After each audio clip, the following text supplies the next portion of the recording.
ಲಲಿತ ನಾಟ್ಯ ಅಕಾಡೆಮಿಯ ನಾಟ್ಯಾಲಯ ಸಂಸ್ಥೆಯ ವಾರ್ಷಿಕೋತ್ಸವ ಅಂಗವಾಗಿ ನಡೆದ ಭರತನಾಟ್ಯ ಗೆಜ್ಜೆ ಪೂಜೆ ಕಾರ್ಯಕ್ರಮ. ಶನಿವಾರ ಸಂತೆ ಪಟ್ಟಣದ ಭರತನಾಟ್ಯ ಕಲಾವಿದೆ ಬಿಆರ್ ಸುನೀತಾ ಶೆಟ್ಟಿಯವರ ಲಲಿತ ನಾಟ್ಯಾಲಯ ನೃತ್ಯ ಶಾಲೆಯ ವಾರ್ಷಿಕೋತ್ಸವ ನೂಪುರಾರ್ಚನೆ ದಿನದ ಅಂಗವಾಗಿ ಗುರುವಾರ ಪಟ್ಟಣದ ನಂದೀಶ್ವರ ಕಲ್ಯಾಣ ಮಂಟಪದಲ್ಲಿ ವಿದ್ಯಾರ್ಥಿಗಳಿಂದ ಗೆಜ್ಜೆ ಪೂಜೆ ಭರತನಾಟ್ಯ ಕಾರ್ಯಕ್ರಮವನ್ನು ಹಮ್ಮಿಕೊಳ್ಳಲಾಯಿತು. ಗೆಜ್ಜೆ ಪೂಜೆ ಭರತನಾಟ್ಯ ಕಾರ್ಯಕ್ರಮವನ್ನು ಶನಿವಾರ ಸಂತೆ ಸೇಕ್ರೆಡ್ ಹಾರ್ಟ್ ಆಂಗ್ಲ ಮಾಧ್ಯಮ ವಿದ್ಯಾಸಂಸ್ಥೆಯ ಪ್ರಾಂಶುಪಾಲ ಫಾದರ್ ಸೆಬಾಸ್ಟಿನ್ ಮೈಕಲ್, ವಿಘ್ನೇಶ್ವರ ಬಾಲಕಿಯರ ವಿದ್ಯಾಸಂಸ್ಥೆಯ ಪ್ರೌಢಶಾಲಾ ವಿಭಾಗದ ಶಿಕ್ಷಕ ಕೆಪಿ ಜಯಕುಮಾರ್, ಲಲಿತ ನಾಟ್ಯಾಲಯ ನೃತ್ಯ ಶಾಲೆಯ ಗುರು ಬಿಆರ್ ಸುನೀತಾ ಶೆಟ್ಟಿ ಮತ್ತು ನೃತ್ಯ ಶಾಲೆಯ ವಿದ್ಯಾರ್ಥಿನಿಯರು ಸಾಂಪ್ರದಾಯಿಕವಾಗಿ ಉದ್ಘಾಟಿಸಿದರು. ಕಾರ್ಯಕ್ರಮದ ಕುರಿತು ಶಿಕ್ಷಕ ಕೆಪಿ ಜಯಕುಮಾರ್ ಮಾತನಾಡಿ, ಪ್ರತಿಯೊಂದು ಕಲೆಗೆ ತನ್ನದೇ ಆದ ಮಹತ್ವ ಇದ್ದು, ಈ ಮೂಲಕ ನೃತ್ಯ, ಸಂಗೀತ ಮುಂತಾದ ಕಲೆಗಳು ವಿಶಿಷ್ಟ ಛಾಪು ಮೂಡಿಸಿದ್ದು, ಕಲಾವಿದರು ಈ ಮೂಲಕ ಸಮಾಜದಲ್ಲಿ ಸಾಧಕರಾಗಿದ್ದು, ಕಲೆಯ ಅನೇಕ ಪ್ರಕಾರಗಳಲ್ಲಿ ಭರತನಾಟ್ಯ ಒಂದಾಗಿದ್ದು, ಇದು ನಮ್ಮ ದೇಶದ ಪುರಾತನ ಶಾಸ್ತ್ರೀಯ ನೃತ್ಯವಾಗಿದೆ ಎಂದರು. ಗ್ರಾಮೀಣ ಪ್ರದೇಶಗಳಲ್ಲಿ ಭರತನಾಟ್ಯ ಮುಂತಾದ ಶಾಸ್ತ್ರೀಯ ನೃತ್ಯಗಳತ್ತ ಆಸಕ್ತ ಪ್ರತಿಭೆಗಳಿದ್ದಾರೆ. ಆದರೆ ಪ್ರೋತ್ಸಾಹದ ಕೊರತೆಯಿಂದ ಪ್ರತಿಭೆಗಳು ಕಮರಿ ಹೋಗುತ್ತಿವೆ. ಈ ನಿಟ್ಟಿನಲ್ಲಿ ಚಿಕ್ಕ ವಯಸ್ಸಿನಲ್ಲಿಯೇ ಶಾಸ್ತ್ರೀಯ ನೃತ್ಯದತ್ತ ಆಸಕ್ತಿ ವಹಿಸಿ ಭರತನಾಟ್ಯವನ್ನು ಆರಿಸಿ ಭರತನಾಟ್ಯ ಕಲಾವಿದೆಯಾಗಿ ಈಗ ಭರತನಾಟ್ಯ ಶಾಲೆಯನ್ನು ಸ್ಥಾಪಿಸಿ ಅನೇಕ ಶಿಷ್ಯಂದರಿಗೆ ಗುರುವಾಗಿರುವ ಸುನೀತಾ ಶೆಟ್ಟಿಯವರ ಸಾಧನೆ ಹಿರಿದಾಗಿದೆ ಮತ್ತು ವಿವಾಹವಾಗಿರುವ ಅವರಿಗೆ ಅವರ ಪತಿ ನೀಡಿರುವ ಪ್ರೋತ್ಸಾಹ, ಸಹಕಾರ ಶ್ಲಾಘನೀಯಕರವಾಗಿದೆ ಎಂದರು.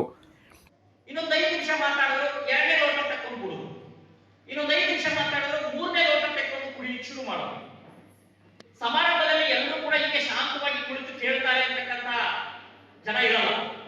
ಒಬ್ಬೊಬ್ರು ಕಿಂಡಲ್ ಮಾಡೋರು ಕೂಡ ಇರ್ತಾರೆ. ಹಿಂಗಡೆ ಕುಂತ್ಕೊಂಡು ಕೀಟಲೆ ಮಾಡೋದು, ಆಗಾಗ ಮಾತಾಡೋದು, ವಿಷಯ ನೋಡಿಯೋದಕ್ಕೆಲ್ಲ ಮನೋರು ಇರ್ತಾರೆ. ಅದೇ ತರದಲ್ಲಿ ಹಿಂದೆ ಒಬ್ಬರು ಕೂತಿದ್ದ. ಅವ್ರು ಹೇಳ್ದ ಎದ್ದಿದ್ಕೊಂಡು, ರೀ ಸಾಹೇಬ್ರ, ನಮ್ಮ ಊರಾಗ ನೀವು ಎದಕ್ಕೆ ಬಂದಿರಿ? ಭಾಷಣ ಮಾಡ್ಲಿಕ್ಕೆ ಬಂದಿರಾ? ನಮ್ಮ ಊರಾಗಿನ ನೀರು ಕುಡಿಲಿಕ್ಕೆ ಬಂದಿರಾ? ಎದಕ್ಕೆ ಬಂದಿರಿ?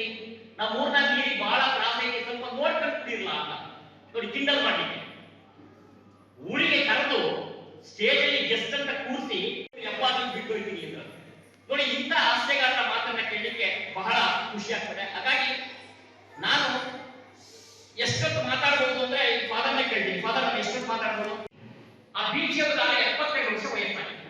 ಇಂದಿನ ಯುವಜನಾಂಗ ಪಾಶ್ಚಾತ್ಯ ಕಲೆಗಳಲ್ಲಿ ಆಸಕ್ತಿ ಮೂಡಿಸುತ್ತಿದ್ದಾರೆ. ಈ ನಿಟ್ಟಿನಲ್ಲಿ ಪೋಷಕರು ತಮ್ಮ ಮಕ್ಕಳಿಗೆ ಶಾಸ್ತ್ರೀಯ ನೃತ್ಯ, ಸಂಗೀತ ಮುಂತಾದ ಕಲೆಗಳಲ್ಲಿ ಆಸಕ್ತಿ ಮೂಡಿಸಿ ಕಲಾವಿದರಾಗಿ ಬೆಳೆಯಲು ಪ್ರೋತ್ಸಾಹಿಸಬೇಕು. ವಿದ್ಯಾರ್ಥಿಗಳು ಶಿಕ್ಷಣದ ಜೊತೆಯಲ್ಲಿ ಸಾಂಸ್ಕೃತಿಕ ಕಲಾ ಪ್ರಕಾರಗಳಲ್ಲಿ ಆಸಕ್ತಿ ವಹಿಸಿ ಈ ಮೂಲಕ ಕಲಾಕ್ಷೇತ್ರದಲ್ಲಿ ಸಾಧನೆ ಮಾಡುವಂತೆ ಸಲಹೆ ನೀಡಿದರು. ಇಡೀ ವಿಶ್ವದಲ್ಲಿರ್ತಕ್ಕಂಥ ಎಲ್ಲ ದೇಶಗಳನ್ನ ಒಂದು ಮನೆ ಅಂತ ಕರೆದ್ರೆ ಭಾರತ ದೇಶವನ್ನ ಅದರಲ್ಲಿ ದೇವರ ಮನೆಯ ಸ್ಥಾನಕ್ಕೆ ಹೋಲಿಸಬಹುದು.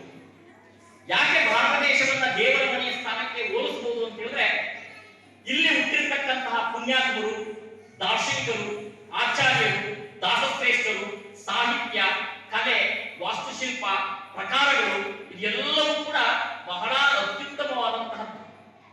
ಅದೆಲ್ಲವೂ ಕೂಡ ಜನಿಸಿತು ಈ ಭಾರತ ದೇಶ.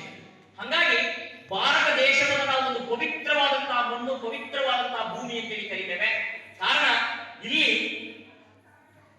ಆಚಾರ್ಯರು, ರಾಮಾನುಜಾಚಾರ್ಯರು, ಶಂಕರಾಚಾರ್ಯರು, ಮಧ್ವಾಚಾರ್ಯರು, ಬಸವಣ್ಣ, ವಿವೇಕಾನಂದ. ಕಾರ್ಯಕ್ರಮದ ಕುರಿತು ಮತ್ತು ನೃತ್ಯ ಶಾಲೆ ನಡೆದು ಬಂದ ಹಾದಿಯ ಕುರಿತಾಗಿ ಲಲಿತ ನಾಟ್ಯಾಲಯ ಸಂಸ್ಥೆಯ ನೃತ್ಯ ಗುರು ಸುನೀತಾ ಶೆಟ್ಟಿ ಪ್ರಾಸ್ತಾವಿಕ ಮಾತನಾಡಿದರು.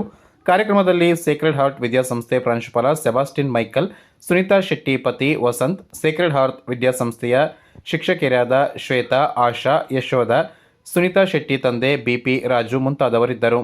ಲಲಿತ ನಾಟ್ಯಾಲಯ ಶಾಲೆಯ ವಾರ್ಷಿಕೋತ್ಸವ ಅಂಗವಾಗಿ ಗುರು ಸುನೀತಾ ಶೆಟ್ಟಿಯವರಿಂದ ಭರತನಾಟ್ಯ ಪ್ರದರ್ಶನ ನಡೆಯಿತು. ನಂತರ ನೃತ್ಯ ಶಾಲೆಯ ವಿದ್ಯಾರ್ಥಿನಿಯರಿಂದ ಭರತನಾಟ್ಯ ಕಾರ್ಯಕ್ರಮ ನಡೆಯಿತು. ನೋಡಿದ್ದಾರೆ, ಅವರು ತುಂಬಾ ಪ್ರೋತ್ಸಾಹ ಕೊಡ್ತಾ ಇದ್ರು ಅವಾಗ. ಆದ್ರೆ ನನಗೊಂದು ಆಸೆ ಇತ್ತು, ಈ ಭರತನಾಟ್ಯಂ ಕಲಿಬೇಕು, ಅಟ್ಲೀಸ್ಟ್ ಒಂದು ಸಲ ನಾನು ಮೇಕಪ್ ಹಾಕೊಂಡು ಒಂದು ಫೋಟೋ ತಗೋಬೇಕು ಅಂತ. ನಾನು ಇಲ್ಲಿ ಇರುವಾಗ ಯಾವುದೇ ರೀತಿ ಈ ತರ ಕ್ಲಾಸಿಕಲ್ ಡ್ಯಾನ್ಸ್ ಕ್ಲಾಸಸ್ ಆಗಿ ಇನ್ನೊಂದಾಗಿ ಏನು ಮಾಡೋಕ್ಕೆ ಅವಕಾಶ ಇರಲಿಲ್ಲ. ಬಟ್ ನಾನು ಮದುವೆ ಆದ್ಮೇಲೆ ನಮ್ಮ ಮನೆಯವ್ರಿಗೆ ಆವಾಗ ಕೇಳ್ತಾ ಇದ್ದೆ, ಅಟ್ಲೀಸ್ಟ್ ಒಂದು ಸಲ ನಂಗೆ ಮೇಕಪ್ ಮಾಡಿಸಿ ನಾನು ಫೋಟೋಸ್ ಶೂಟ್ ಮಾಡಿಸ್ಕೊತೀನಿ ಸಾಕಂತ. ಬಟ್ ನನ್ಗಿಂತ ಜಾಸ್ತಿ ಈ ರೀತಿ ಕಲೆಗಳಿಗೆಲ್ಲ ಪ್ರೋತ್ಸಾಹ ಕೊಡೋದು ಮತ್ತು ಗೌರವ ಕೊಡೋದನ್ನ ನನ್ನ ಹಸ್ಬೆಂಡ್. ಅವ್ರು ಹೇಳಿದ್ರು, ದಯವಿಟ್ಟು ಕಲೆ